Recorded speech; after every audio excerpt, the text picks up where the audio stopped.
Mr. Speaker, and also with your indulgence understanding on the number one, as we talk, Mr. Speaker, even as we are happy that the session is coming to an end, Mr. Speaker, we are not sitting pretty with our staff.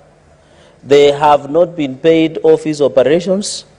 The Parliamentary Service Commission have found it not unwise, and it is disappointing that the commissioners are not here, Mr. Speaker. Salaries have been not paid for our workers. Our landlords are closing our county offices across the 47 counties, Mr. Speaker, sir. There is no money. Virtually, the service providers want to auction the Senate furniture that has been put in most of our offices, Mr. Speaker. As we talk, even our cars, Mr. Speaker, when we travel to our counties, might be clamped down and auctioned, and we might making phone calls to your office or your personal number to try and intervene, Mr. Speaker. Mr. Speaker, you saw yesterday when the National Assembly boycotted, they have been assured within the close of business today, their money will be in the accounts of CDM, Mr. Speaker. Why are they discriminating against the Senate by the National Treasury, Mr. Speaker?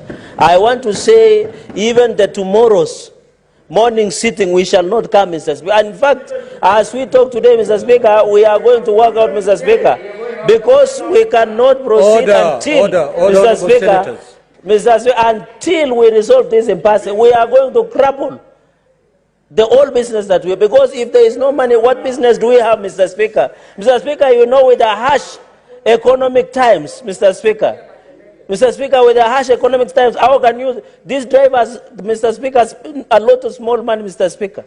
When they drive us and they're angry, they can drive us out of the roads and cause accidents, Mr. Speaker.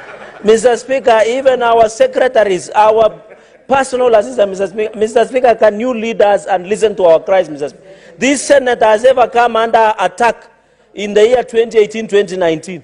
And it is you, Speaker, who led us all the way to Milimani High Court when we were filing against non-concurrence of 24 legislation, Mr. Speaker, by the National Assembly.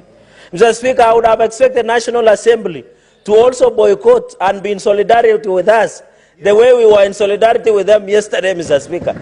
But it looks like the small brother, the lower house, will never be in solidarity with the Senate. But, Mr. Speaker, I want to request colleagues. We request that this session be suspended for now. Mr. Speaker, you make phone calls to the National Treasury, because, and also Parliamentary Service Commission, Mr. Speaker, we suspend for 30 minutes. You get a commitment. We go into a recess for another 30 minutes. We agree on how we are going to proceed, Mr. Speaker. Mr. Speaker, under indulgence and the direction leadership, you need to provide leadership on this one, Mr. Speaker. I don't think you will be sitting pretty. I can tell you, you'll have to switch your phone, because we will call incessantly. We will also give your number to our workers, our staff, so that they call and explain the situation, Mr. Speaker. Because vitu kwa ground is different, Mr. Speaker, sir. So as we talk, we have been using our own money to fuel and support most of our workers, Mr. Speaker. Some of them have school fees. Some of them have medical bills to pay, Mr. Speaker. They have rent, Mr. Speaker. You can imagine working to your office and your staff have not been paid. Mr. Speaker, with the harsh economic times, we must be serious, Mr. Speaker. I request that we adjourn this, we suspend this house for 30 minutes, talk to the National Treasury, give us way forward, and then we resume the sitting as normal, Mr. Speaker. And I think going into the future, I want to call upon Parliamentary Service Commission. There is no house that is lesser than the other. When the National Assembly speak, they listen. But when Senate speak, ni kama kupigia mbuzi gitaa, Mr. Speaker. We must take a collective responsibility. This Senate has come under attack from 2013, but we have always been resurgent. They should not underestimate us, Mr. Speaker. We look like dormant volcano, but we are going to erupt that it has never been seen before, Mr. Speaker.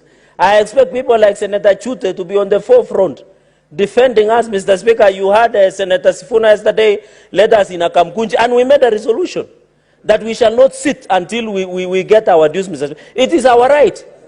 How can we work, Mr. Speaker? Mr. Speaker, I request that you suspend this sitting, and we agree, Mr. Speaker, with all due respect.